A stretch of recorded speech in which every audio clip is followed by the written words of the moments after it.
$832. We recommend it for condos. That's pretty a good deal again, because again on the limits is up to 90, almost 97 million, and we're only paying 3,000 in premium. So obviously that's a good policy to have. There's a question. Yeah. Yes, ma'am. Yes. The umbrella policy that an individual has, is that similar to what you're talking about? So you're saying that $25 million policy is costing $16,000? Yeah, because it's based That's a lot of off, money. it is a lot of money, but it's based off the units and the exposures. If it was just you, it would be, you take 2 zeros off there, but it's 832 unit owners and all of their family, friends, and the going-ons of the community. That's how it's rated. That have a lot of exposures. You got people on golf carts running around, security, the 2 bodies of water, sporting events, 2 pools, some spas, clubhouse events. There's a lot of things happening in International Village, more so than a lot of communities. You guys are quite large. And that's based off, that premium's based off the size of your community. Before we finish on the last 2, the smaller items, I wanted to go back to directors and officers. You mentioned there is a deductible there, but if the association wins a lawsuit, then we in a lot of these cases we can have we do what's called prevailing party fees. The winning side can recover its attorney fees, and I believe that would cover if we're successful in any case under which we are covered by D&O, then we would be able to recover that deductible. Yeah, what John is saying is that if you guys someone gets sued, or the board as a in its entirety, and you guys prevail, and let's just say it's not a settled thing, there's a negotiation between whoever's suing you, and you guys have laid out the first 25 grand because the carrier is going to assign counsel, and then they're going to start billing you until your deductible's met. But then if you end up winning, depending on what the case is, and you end up winning, you can negotiate the 25 grand back, which I think we've done, right? I think so, yeah. I I believe think so. that's occurred where you guys got your deductible repaid. I'm almost positive, maybe 4 or 5 years back. Yeah, so that's an additional disincentive for like people that want to just be vindictive and sue. They can be on the hook for our attorney fees if it's a bogus lawsuit, and we do instruct the counsel, even if it's an insurance counsel, to make sure that they go after the fees, and that they make a claim for prevailing party fees if they win. So yeah, the board has been on top of that kind of thing. So that's how we recover that deductible. And then we have a question. I think we had a Alan, question. when someone goes off the board, are they insured in any way? They get Secret Service protection forever. Yeah, all these faces, these pretty faces, Yeah, when they leave in February, or whoever's leaving, right. and they get sued 5 years later when they've turned gray and they're sitting on their lounge when they're retired, DNO's going to cover them. If it's something that occurred back when they were doing their thing. Oh, okay. Yeah. So we call it Secret Service. And let's And their see. families, and their spouses, How many years? as long as they're here. Let's see. So what was after that with boiler machinery? The crime policy. Can you briefly go over that one again? The crime policy. Okay, so by statute, you got to have a crime policy. Now, this is economic crimes, money crimes, missing money, forgery. We call it employee dishonesty, even though the board aren't employees, but that's how the policy reads. So I'll give you a crime. You guys will like this. Too bad we don't have more time. Contractor is doing concrete restoration, and a board member, who's no longer a board member, but at the time, he gets with the contractor to install hurricane glass in his windows, in his unit, way up in the building. Well, that was a little deal by him and the contractor, and he just, somehow, it just got paid in the bill. You know, somehow, some way, funny how that evaporated inside the bill. And a few boards later caught it, $20,000 or $30,000, and that was a crime claim.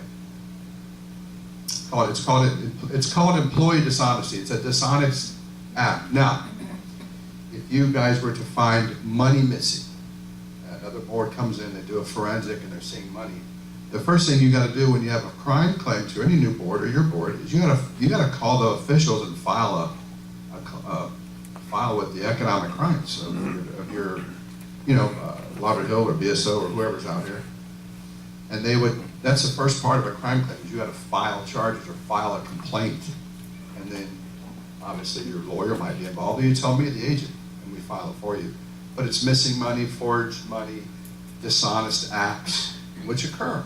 It's tough catching them because they're usually in the rearview mirror by a few years or not a decade. No one sees it. But eventually it gets brought out. But there's not many.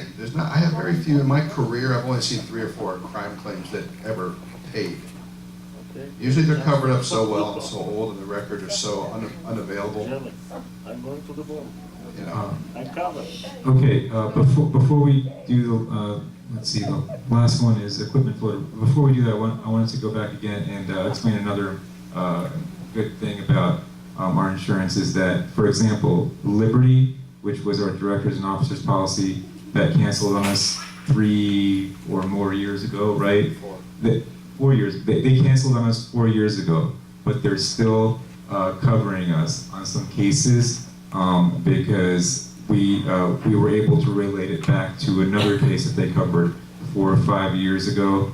So they're still covering us on some cases, and that's not contributing to our what is it called? The numbers at the end of the day when the loss that doesn't add right. So No. whatever like Liberty's hired attorneys are spending on these cases, they're not even hurting us in terms of future premiums and deductibles. So that's the good thing. We were able. There was a claim that a couple of claims that Liberty tried to deny that were related back to earlier cases, and then we went to. There's a department in Tallahassee, Department of Insurance or something like that. It's not called Department of Insurance, but it has to do with insurance, wrongful denials and things like that. So we were able to show the department up in Tallahassee that this case that was denied was related back to another case that Liberty did cover, and so they're on the hook to cover that, even though they were no longer our D&O insurance company at that time. They were no longer our company, and yet we were able to get them to reverse their denial once they were contacted by the state authorities, and they covered that case.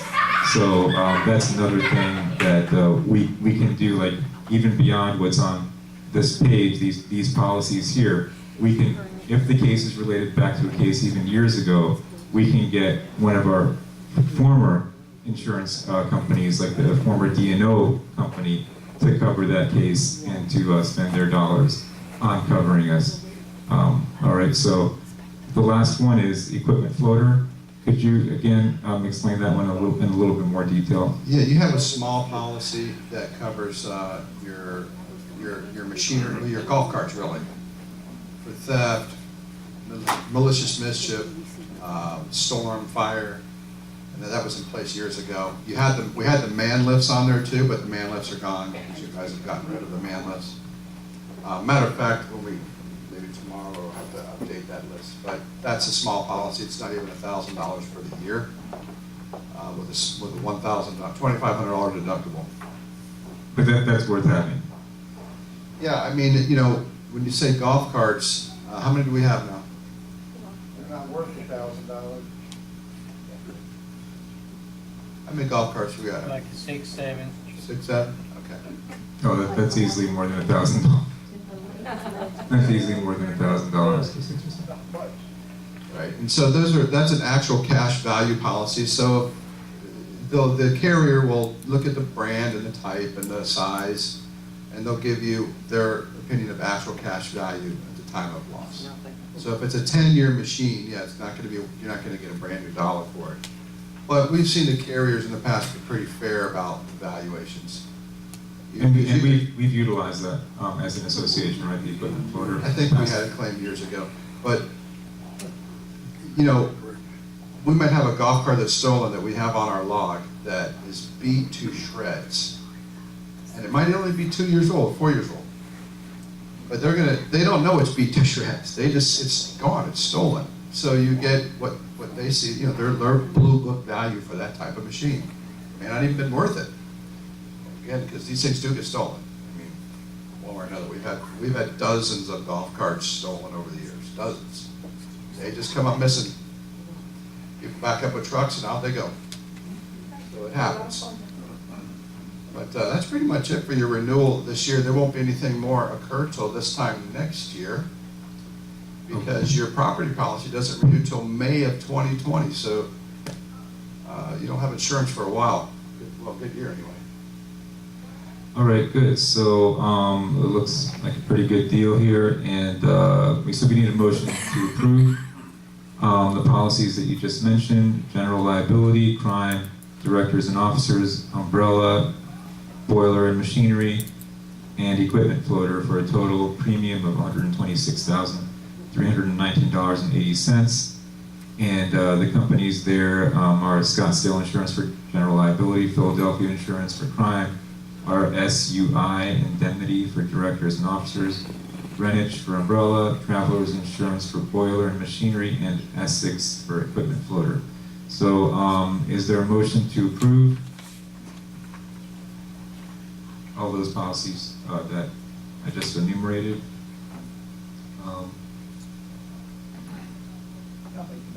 Rabbit moved it. Is there a second?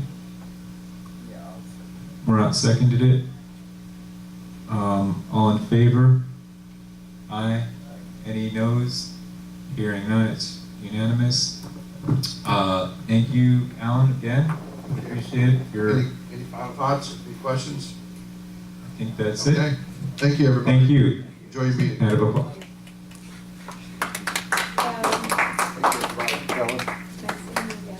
Alrighty, so we are now at the point where we bring up the treasurer for the treasurer's report.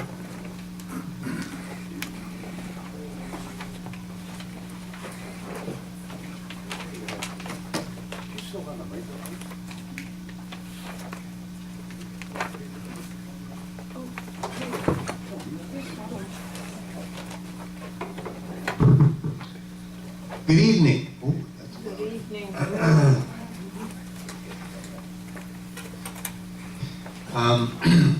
Year-end financial statements. The December statements are not ready yet.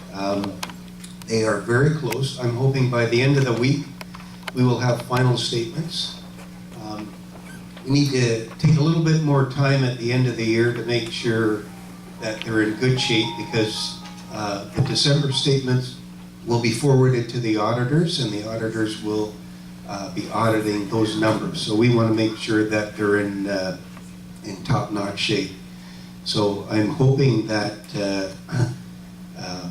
we'll have them later this week, and my goal is to have the audit done by our meeting in March, which will be March 26th. So I think that'll be a record time of getting our year-end audit completed and finalized. So that's the goal.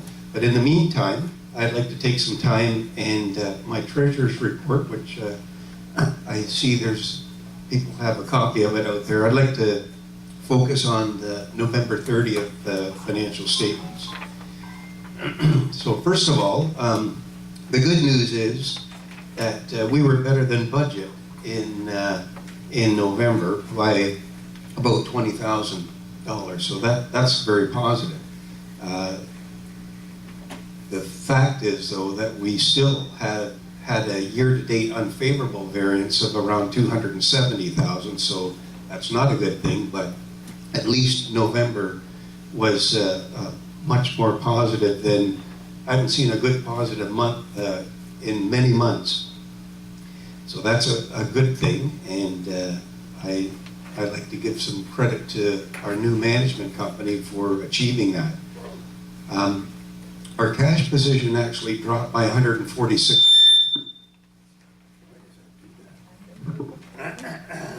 Sorry about that. Our cash position actually dropped by about 146,000. And with the actually doing better than budget for November, you'd ask why, but I'm not really worried about that, because what happens is that our mix of assets and liabilities, as well as the timing, has changed. Let me give you an example. Our receivables were up quite a bit, and the reason for that is with the change in management and the change in bank accounts, the money wasn't flowing as quickly into the association, so our receivables are up. So instead of our cash being up, our receivables are up. So that's going to fix itself over time, as well as our prepaid expenses are up. And our prepaid expenses, that's really our insurance. That'll balance itself out over time. Similarly with accounts payable, our accounts payables were way down. And again, that's just a timing issue. So as those accounts payable go back up, our cash in the bank will go back up. So I'm not worried about our cash position from that perspective. I made a note here that there's $16,000 of unbilled special accounts receivable. That was an error that Campbell made many, many years ago when they set up the Wilma Special Assessment. Now that all of the assessments are done, there's still a receivable on our books, but obviously it's wrong, because everybody has paid their special assessments, yet we still have this receivable, so it's going to have to be written off as part of a year-end adjustment. So we'll do that in December. If you look at the assets, you can see we have $1,189 in assets, and you can see the composition of those assets. Our liabilities are $493,000. And so that leaves a fund or equity balance of about $700,000. Now, that's still not a bad position to be in. I've seen a lot of associations that are a lot worse off than ourselves. I would like that to be higher. In fact, it was higher at the beginning of the year. It was actually at $1 million, but because we overspent for the first 11 months of the year, that has eroded down by $300,000. So our expenses were higher than what our income was, or our maintenance fees. So that's why our equity balance has come down. And that's one of the reasons why we have an increase going into next year, to make sure that any further erosion doesn't happen. If you look to the next page, we're looking at the income statement now. And you can see our total income or revenues. This is for the 11 months to the end of November.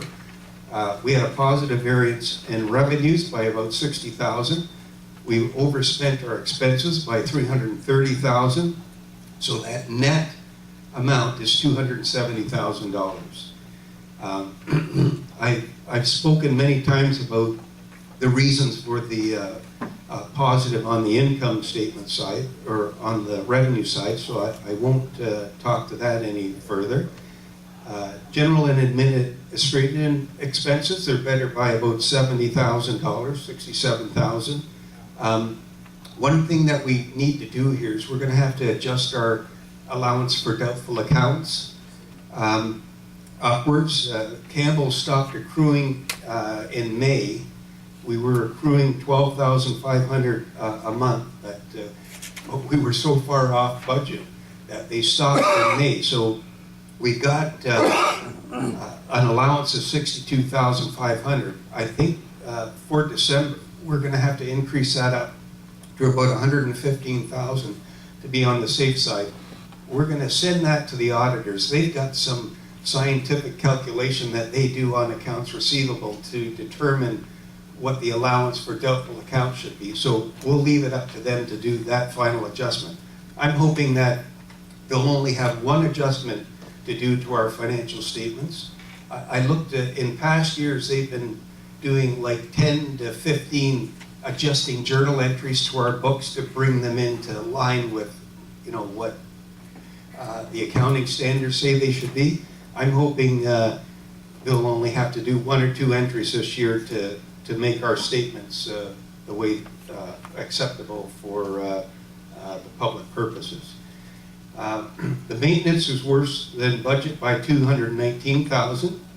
It's actually, we had a positive variance for the month because the month before our year-to-date unfavorable was $233,000. You know, there's really, you know, well, there's a few reasons for that. You know, the budget wasn't the best last year. We have old buildings that require a lot of work to them, and management did not do a good job at controlling expenses. So that's been fixed now. It's just really making sure that we have a proper budget, and I feel quite comfortable with the budget that we've cut for 2019, that failing any disaster that occurs, we should be able to remain within our budget for 2019. Payroll is over budget by $138,000, and security and maintenance overtime was the major issue there. And we've made significant changes. Again, the budget was not crafted properly last year, so that's part of the problem. And you know, it looks so bad, $138,000 in 11 months. But we had overtime problems, so we weren't managing that very well. But again, and with contracting out security for next year, I think that we should fare up very well next year. We shouldn't be seeing these types of unfavorable You mean variances. this year, right? Oh, you mean this year, right? You said next year. It's- Okay, well, I'm talking about 2018. Good point. I always do that. 2019. That to me is next year, because I'm in the past right now. I'm in November of 18. Yeah, good point though, thanks, John. And the utilities, there's things to do there. We did a water report. We need to kind of get back and push that